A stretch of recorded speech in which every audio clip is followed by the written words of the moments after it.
Hello, friends. Welcome to Zen Study. I am Arpit, and I am today here with a very important topic, which is concerning the voters in our country.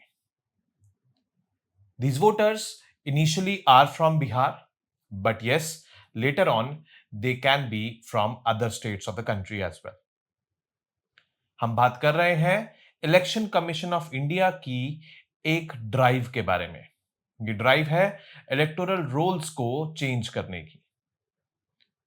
Electoral rolls को special intensive revision SIR के तहत change करने की। Election commission of India ने पिछली बार ऐसी drive 2002 से 2004 के बीच में करी थी एंड 20 साल से ऊपर हो गए हैं इलेक्टोरल रोल्स रिवाइज नहीं हुए। इलेक्टोरल रोल्स वो लिस्ट है जहां पर सारे वोटर्स के नाम है। कई सारे वोटर्स मर गए होंगे, कई सारे वोटर्स ऐड हुए होंगे, कई सारे वोटर्स ने अपना एड्रेस चेंज किया होगा, तो अपने आप को चेंज्ड एड्रेस पे भी रजिस्टर कर लिया होगा, तो डुप्लीकेशन हो रहा होगा। इन सब वजहों की वजह से या इन सब कारणों की वजह से election commission of India electoral rolls को रिवाइज करती है। बट बिहार से शुरुआत करिए। क्यों? क्योंकि बिहार में इस समय स्टेट असेंबली इलेक्शंस का माहौल है और वो आने वाले हैं। तो इलेक्शन कमीशन ऑफ इंडिया का मोटिव यह है कि एक प्रॉपर इलेक्टोरल रोल से बिहार में इलेक्शंस हो जाए, एक रिफाइंड इलेक्टोरल रोल से बिहार में इलेक्शन हो जाए। खैर, इंटेंशन तो ठीक है, इरादा भी ठीक है, but election commission of India के द्वारा लिए गए कुछ स्टेप्स इसमें ऐसे हैं जो कंट्रोवर्शियल बन जाते हैं। जैसे कि आधार और वोटर आईडी कार्ड को वो मान ही नहीं रहे थे कि ये proof of identity, proof of citizenship या प्रूफ ऑफ रेजिडेंस है। वो तो सुप्रीम कोर्ट ने इंटरवीन किया, तब जाकर माने। अपनी आइडेंटिटी प्रूव करने का जो रिस्पॉन्सिबिलिटी है वो सिटीजन्स के ऊपर है। अब कई सारे सिटीजन्स के पास डॉक्यूमेंट्स नहीं है और अगर वो अपनी आइडेंटिटी प्रूव करने में फेल होते हैं तो प्रॉब्लम होगी। और ऊपर से आप आधार और इलेक्शन कार्ड या वोटर आईडी कार्ड ले ही नहीं रहे हो एज प्रूफ ऑफ आइडेंटिटी, तो और ज्यादा दिक्कत होगी। तो इसीलिए ये जो रिवीजन है ऑफ इलेक्टोरल रोल्स बिहार में, ये थोड़ा सा कंट्रोवर्शियल बन गया। इसकी टाइमिंग भी थोड़ी सी कंट्रोवर्शियल है क्योंकि इलेक्शन सर पे है और तब ये काम हो रहा है। तो ये टॉपिक मोटा मोटा है जो मैंने आपको जिस्ट बता दिया। अब बढ़ते हैं इसकी डिटेल में। क्या हो रहा है? इलेक्शन कमीशन ऑफ इंडिया एक स्पेशल इंटेंसिव रिवीजन लॉन्च किया है। इलेक्टोरल रोल्स वो लिस्ट है जहां पर सारे वोटर्स के नाम, कौन सी कॉन्स्टिट्यूएंसी में वो वोटर है, वो सब लिस्टेड है। ठीक है। और स्पेशल इंटेंसिव रिवीजन वैसे इलेक्शन कमीशन ऑफ इंडिया को पूरी कंट्री में करनी है, बट शुरुआत उन्होंने बिहार से कर दी। This is a nationwide effort, but it begins in Bihar, strategically timed before the state assembly elections. तो इसलिए ये थोड़ा सा ज्यादा कंट्रोवर्शियल हो गया। बट ये होता क्या है special intensive revision?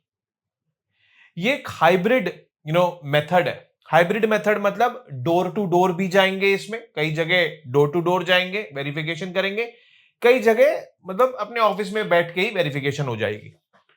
Hybrid approach that combines field verification मतलब door to door visits, which is characteristic of an intensive revision, with the use of existing rules and some summary features.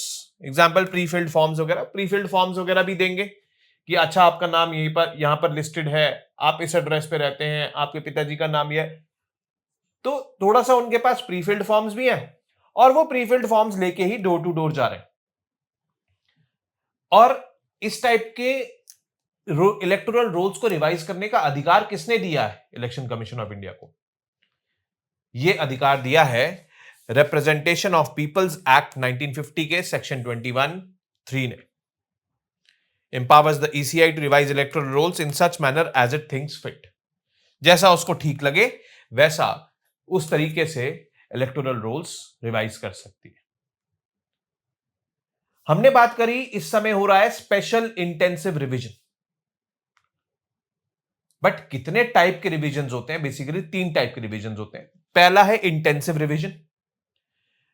बिल्कुल ये comprehensive overall of electoral rolls होता है। इसमें electoral rolls जो होते हैं वो सब स्क्रैप कर दिए जाते हैं, वो स्क्रैच से बनते हैं। और डोर टू डोर सर्वे होता है। हर एक दरवाजे पे जाएंगे, खटखटाएंगे, जी कौन लोग रहते हैं, कितने लोग रहते हैं, कितने लोग 18 वर्ष से ऊपर है, मेंटली अनसाउंड तो नहीं है, ये सारी चीजें लेते हैं। House to house visit, fresh list prepared from scratch, ये होता है intensive revision. Summary revision routine annual update है। पब्लिक ड्राफ्ट पब्लिश कर दिया जाता है कि भाई ये हमारे पास इलेक्टोरल रोल है, पब्लिक आप इसमें देख लो आपका नाम है या नहीं। पीपल फाइल फॉर करेक्शंस और additions, no field visits, field visits नहीं होती है इसमें समरी रिविजन्स में। स्पेशल रिविजन ये लीगल, पॉलिटिकल और एडमिनिस्ट्रेटिव गैप्स को एड्रेस करने के लिए होता है। इसमें कैन यूज इंटेंसिव और समरी मेथड्स और बोथ, तो ये हाइब्रिड काइंड ऑफ हो जाता है। तो अभी इस समय जो हो रहा है वो स्पेशल इंटेंसिव रिवीजन हो रहा है, मतलब special revision plus intensive revision का मिक्सचर हो रहा है। तो ये 3 टाइप के इलेक्टोरल रोल्स रिविजन्स हैं जो अब तक प्रैक्टिस किए गए हैं इलेक्शन कमीशन ऑफ द्वारा इंडिया में। Why is SIR happening now, why Bihar first? जो ECI ने रीजंस दिए हैं, ECI कह रहा है कि massive change in electoral roll since 2003। क्यों? क्योंकि बिहार में 20 साल से रिवीजन नहीं हुआ है इलेक्टोरल रोल्स का, और जिसकी वजह से significant accumulation of new voters and many deceased और migrated voters have not been removed. जो नए वोटर्स हैं वो ऐड नहीं हुए हैं, जो मर गए हैं वो रिमूव नहीं हुए हैं, क्योंकि 20 साल से रिवीजन नहीं हुआ है, इसलिए बिहार में शुरू करेंगे। बहुत सारी डेमोग्राफिक शिफ्ट्स आई है। रैपिड अर्बनाइजेशन की वजह से लोग गांव से अर्बन एरियाज में, रूरल से अर्बन एरियाज में माइग्रेट कर गए हैं, और वहां पर अपने आप को उन्होंने एज वोटर रजिस्टर कर लिया है। तो डुप्लीकेट एंट्रीज हैं बहुत सारी, उन डुप्लीकेट एंट्रीज को हटाना है, क्योंकि डुप्लीकेट एंट्रीज काउंटिंग में आएंगी और फिर पता लगेगा कि जी इतने लोगों ने वोट नहीं दिया, बट एक्चुअली एक तो दिया है वोट, बट सिंस वो डबल एंट्री है एक इंसान के नाम पे, तो that creates a lot of administrative problems. Now why is the SIR happening now and why Bihar first? तो ECI क्या रीजंस देता है? 2003 से massive changes, Bihar has not undergone, 20 साल से रिवीजन कोई नहीं हुआ है वहां पे, and this has led to a significant accumulation of new voters. Demographic shifts जो मैंने आपको बताया, जो पिछली स्लाइड्स का ये एक समरी है कि ये हुई है, और लोगों ने अपने आप को अर्बनाइजेशन की वजह से अर्बन एरियाज में सेटल हुए हैं, वहां पर भी अपने आप को एज वोटर्स रजिस्टर कर लिया है, जिसकी वजह से डुप्लीकेट एंट्रीज है। तो ये सब चीजें करनी है। कुछ पॉलिटिकल कंप्लेंट्स भी आ रही हैं कि कुछ पॉलिटिकल पार्टीज कहती हैं कि भाई ये comprehensive clean up of electoral rolls होना चाहिए। अब जब हो रहा है तो कुछ पॉलिटिकल पार्टीज को दिक्कत भी है इससे, इसकी टाइमिंग गलत है, क्योंकि बहुत कम टाइम दिया गया लोगों को अपनी आइडेंटिटी प्रूव करने के लिए या SIR को पूरा कंप्लीट करने के लिए। Administrative readiness before state elections, with Bihar Assembly polls approaching, the ECI claims to ensure that only eligible citizens are included in the voter list. तो इलेक्शन कमीशन ऑफ इंडिया चाह रहा है कि भाई इलेक्शन हमें करना तो है रिवीजन इलेक्टोरल रोल्स में, तो हम बिहार से ही शुरू कर देते हैं, ताकि बिहार में जो इलेक्शंस हो वो एक रिफाइंड वोटर लिस्ट के साथ हो या रिफाइंड इलेक्टोरल रोल्स के साथ हो। तो ये चीज बेसिकली है। अब इसके बारे में इस बार डिफरेंट क्या है और ऑब्वियसली कंट्रोवर्शियल क्या है? तो देखो, यहां पर हमें जो वोटर से मांगा जा रहा है, ठीक है, तो वो जो डॉक्यूमेंट्री प्रूफ मांगा जा रहा है वो ऐसा है कि कईयों के पास है नहीं। जैसे कि सबसे ज्यादा आज की डेट में पॉपुलर आइडेंटिटी प्रूफ क्या है? आधार। बट आधार को एज प्रूफ ऑफ आइडेंटिटी मान ही नहीं रही है election commission of India. Initially नहीं मान रही थी, वोटर आईडी कार्ड को भी नहीं मान रही थी। बर्थ सर्टिफिकेट लेकर आओ ऐसा बोलते थे कि प्लेस ऑफ बर्थ से हमें पता लगेगा कि हाँ भैया आप यहां पर पैदा हुए हो और आप यहां के सिटीजन हो। और ये तो अधिकतर लोगों के पास है नहीं, खासकर गांव वगैरह में तो है नहीं लोगों के पास। तो एक ये नई रिक्वायरमेंट पैदा कर दी। और इसीलिए ये थोड़ा सा कंट्रोवर्शियल हो रहा है। अगर आप प्रूफ नहीं दे पाओगे तो आपका वोटिंग अधिकार छीन लिया जाएगा।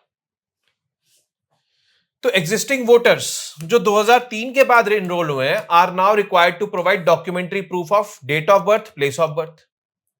Place of birth, these are used to verify citizenship. Documents like Aadhaar and voter ID initially not accepted. ये एक्सेप्ट नहीं किए जा रहे थे, फिर सुप्रीम कोर्ट के इंटरवेंशन के बाद ये एक्सेप्ट हुए। और बट शुरू में जब ये एक्सेप्ट नहीं किए जा रहे थे, उसकी वजह से बहुत सारे वोटर्स को एक्सक्लूड कर दिया गया, उनके वोटिंग राइट्स छीन लिए गए। हम ये समझ सकते हैं, ठीक है। सो ये चीज supreme court later advise the ECI to consider accepting Aadhaar, ration cards and voter ID cards. तो अब देखो, बाद में शुरू किया उन्होंने, बट शुरू के दौर में जब जिन लोगों को एक्सक्लूड कर दिया गया था, जब आधार और वोटर आईडी कार्ड और राशन कार्ड एक्सेप्ट नहीं हो रहा था एज प्रूफ ऑफ आइडेंटिटी, और उसके आधार पे उनको उसके बेसिस पे उनको एक्सक्लूड कर दिया गया था, तो उनका क्या होगा? क्या वापस से इलेक्शन कमीशन ऑफ इंडिया उनके पास जाएगी या नहीं जाएगी? खैर, this is left for the time to see. तो इसके कुछ क्रिटिसिज्म्स आए, जैसे कि process has drawn sharp criticism from potentially disenfranchising lakhs of voters. बहुत सारे वोटर्स डिसएनफ्रेंचाइज हो गए, मतलब उनके वोटिंग राइट्स छीन लिए गए। Poor people without formal documents, इन अधिकतर गरीब लोगों के पास डॉक्यूमेंट्स नहीं होते। आधार वगैरह आजकल सब पे है, बट शुरू में आधार एक्सेप्ट नहीं हो रहा था। माइग्रेंट वर्कर्स जो बाहर से आए हुए, women and elderly who may lack birth records, इनके पास बर्थ रिकॉर्ड्स नहीं है। Core criticism is the reversal of burden of proof. Burden of proof जो है वो अब सिटीजन्स पे आ गया है कि उनको प्रूव करना है कि वो यहां के सिटीजन्स हैं, इसलिए उनको वोटिंग अधिकार चाहिए। And prove their eligibility rather than state providing ineligibility. या तो पहले क्या होता था कि पहले स्टेट डिसाइड करता था कि एलिजिबल हो या इनएलिजिबल हो। अब यहां पर सिटीजन्स को अपनी आइडेंटिटी का प्रूफ देना है और उनको यह प्रूव करना है कि हां भाई हम यहां के सिटीजन हैं। अब कईयों के पास तो डॉक्यूमेंट्स है नहीं, जो मांग रहा है इलेक्शन कमीशन ऑफ इंडिया। तो इस वजह से यह प्रॉब्लम है, इसको इंक्लूसिव नहीं माना जा रहा है। और गरीब लोगों के पास तो वैसे ही डॉक्यूमेंट्स कम होते हैं, तो इसलिए राइट टू इक्वालिटी भी क्वेश्चनेबल हो रहा है यहां पे कि ये सबके लिए बराबर तो नहीं बैठ रहा है। अब सुप्रीम कोर्ट का क्या कहना है? 10 जुलाई को इन्होंने हियरिंग करी। सुप्रीम कोर्ट ने एसआईआर को रोका तो नहीं, स्पेशल इंटेंसिव रिवीजन को रोका नहीं, but election commission of India को अर्ज किया है कि आधार, वोटर आईडी, राशन कार्ड्स जैसे प्रूफ ऑफ आइडेंटिटी आप लीजिए, आप कंसिडर कीजिए, क्योंकि आज की डेट में सबसे ज्यादा widely possessed proof of identity is Aadhaar. तो acceptance of Aadhaar, voter ID and ration cards should be there. Expressed concern about potential for widespread voter exclusion due to stringent requirements and truncated timeline. Truncated timeline भी है, मतलब timeline बहुत छोटी है जिसमें आपको ये अपनी एक्सरसाइज कंप्लीट करनी है। तो इस टाइमलाइन को थोड़ा सा आप रिकंसिडर कीजिए। और बोला कि एसआईआर का जो पर्पस है वो डॉक्यूमेंट वेरिफिकेशन का है, आइडेंटिटी वेरिफिकेशन का है, ना कि सिटीजनशिप डिटर्मिनेशन का। तो जो आइडेंटिटी वेरिफिकेशन का है वहीं तक ही इसको सीमित रखिए। They also question the exclusion of widely held identity proofs like Aadhaar, की इसको क्यों आपने अलग रखा, इसको क्यों नहीं इंक्लूड किया हुआ था as proof of identity. Listed judicial review of the entire process, और बोला है कि हम इस पे और भी हियरिंग्स आगे करेंगे ताकि ये प्रोसेस स्ट्रीमलाइंड हो, राइट टू वोट किसी का भी बेवजह ना छीना जाए। ठीक है, इस एक्सरसाइज की वजह से तो एटलीस्ट ना छीना जाए। ये जो एक्सरसाइज बिहार में हो रही है, सुप्रीम कोर्ट ने इस चीज पे बोला, बट सुप्रीम कोर्ट में इस एक्सरसाइज को चैलेंज किसने किया? चैलेंज किया एसोसिएशन फॉर डेमोक्रेटिक रिफॉर्म्स, ये एक ऑर्गेनाइजेशन है। इसके अलावा एसोसिएशन फॉर डेमोक्रेटिक रिफॉर्म्स के अलावा Yogendra Yadav, Mahua Moitra, Manoj Jha, People's Union for Civil Liberties, ये भी को-लिटिगेंट्स है। और क्यों किया है? क्योंकि उनके हिसाब से एसआईआर जो स्पेशल इंटेंसिव रिवीजन है वो एक आर्बिट्ररी एक्सरसाइज है, अनकॉन्स्टिट्यूशनल एक्सरसाइज है, जिससे कि लाखों वोटर्स डिसएनफ्रेंचाइज हो जाएंगे, especially the poor people, and hence inclusivity will be lost. तो इलेक्शन कमीशन ऑफ इंडिया एक पार्टी है, सुप्रीम कोर्ट ऑफ इंडिया में केस गया है, जो जजेस इस केस को हियर कर रहे हैं, justice Sudhanshu Dhulia and justice Joymalya Bagchi, case number WPC 6402025, and next hearing is scheduled on 28th of July 2025. तो इस हियरिंग पे भी आप लोग जब न्यूज़पेपर्स पढ़ेंगे तो बिल्कुल सतर्क रहिएगा। इलेक्शन कमीशन ऑफ इंडिया क्या पावर्स साइट कर रहा है? आर्टिकल 324 जो उसको पावर देता है सुपरवाइज करने की इलेक्शंस को, वो उसके पास है। Section 21 of RPA allows ECI to prepare and revise electoral rolls. Article 326 of the Constitution, voting rights for all citizens aged 18 plus. And Section 16 of RPA 1950 disqualifies non-citizens, unsound minds, etc. from voting. तो ये legal and constitutional powers हैं election commission of India के पास, जिसके तहत वो ये exercise कर रहा है। ये किस तरीके से हो रही थी एक्सरसाइज? तो बूथ लेवल ऑफिसर्स अपॉइंट करे हुए थे जो कि हाउस टू हाउस या डोर टू डोर सर्वे कर रहे थे। प्रीफिल्ड फॉर्म्स बांटे जा रहे थे वोटर्स को और उनको अपनी डिटेल्स फिल इन करने के लिए, एक्स्ट्रा डिटेल्स फिल इन करने के लिए बोला जा रहा था, और उनसे अपनी प्रूफ ऑफ एलिजिबिलिटी भी मांगी जा रही थी, जिसमें आधार, वोटर आईडी और वो सब इनिशियली एक्सक्लूडेड थे बट बाद में इंक्लूड हो गए। फिर ये सारी चीजें ऑनलाइन ECI नेट पोर्टल पे अपलोड होनी थी, और पॉलिटिकल पार्टीज को भी बोला था कि बूथ लेवल एजेंट्स अपने भेजिए। बूथ लेवल एजेंट्स कोई भी डिस्क्रिपेंसी देखेंगे तो वो उसको हाईलाइट कर सकते हैं, ऑब्जेक्शंस रेज कर सकते हैं। 1 अगस्त को ड्राफ्ट रोल्स रिलीज होंगे, फाइनल पब्लिकेशन आफ्टर करेक्शंस, उसमें करेक्शन किए जाएंगे, स्क्रूटनी होगी उसकी, और उसके बाद फिर फाइनल ड्राफ्ट या फाइनल इलेक्टोरल रोल रिलीज होगा।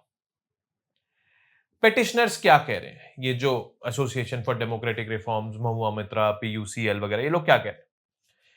वो कह रहे हैं कि ये जो पूरा प्रोसेस है दिस इज फ्लॉड, क्योंकि उसमें प्रूफ ऑफ आइडेंटिटी इंडिविजुअल्स को देनी है, प्लस आधार और voter ID card, ration card जैसी आइडेंटिटी प्रूफ्स मान्य नहीं है, एक्सेप्टेबल नहीं है, इनिशियली नहीं थी।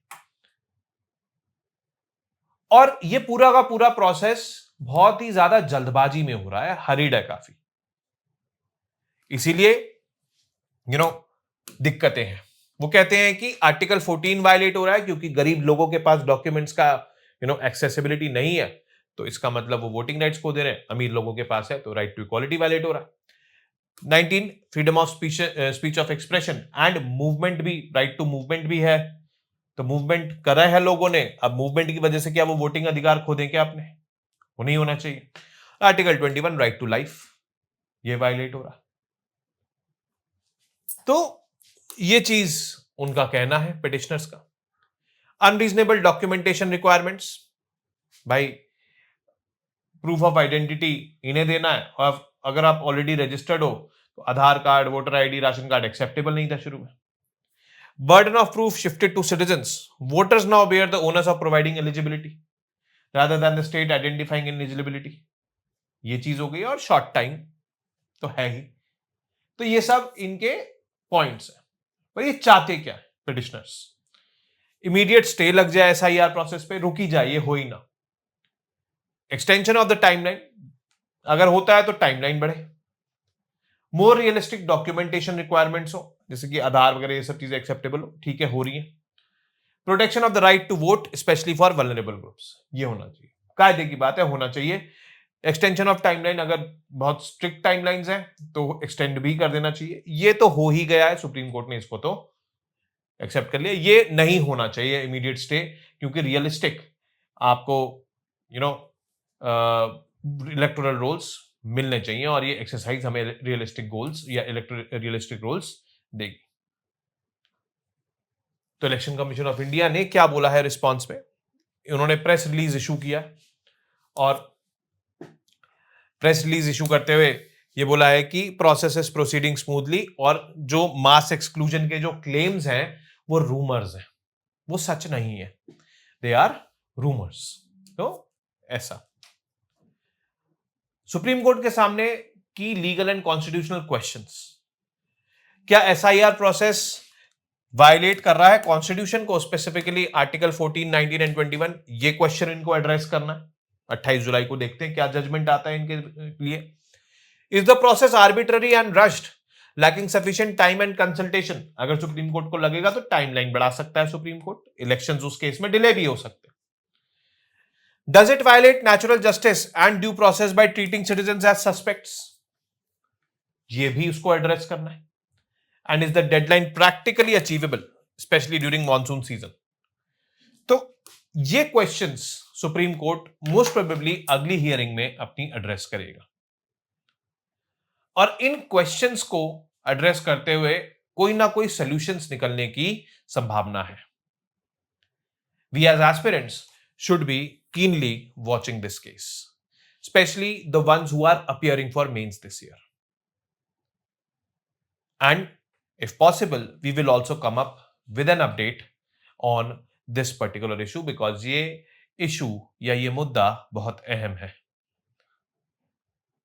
इसी के साथ we have come to an end of this particular topic and we will now be meeting for other such topics and discussing them in detail. Discussions हमारे एग्जाम सेंट्रिक रहेंगे, प्रीलिम्स मेंस दोनों address हो जाएं आपके, and आपकी एक understanding develop. So with this, signing off, I'll be meeting you for more videos. Till then, you guys very well know what to do. But still, बोल देता हूं, keep studying, keep reading, keep writing, and most importantly, keep revising. Namaste, Jai Hind.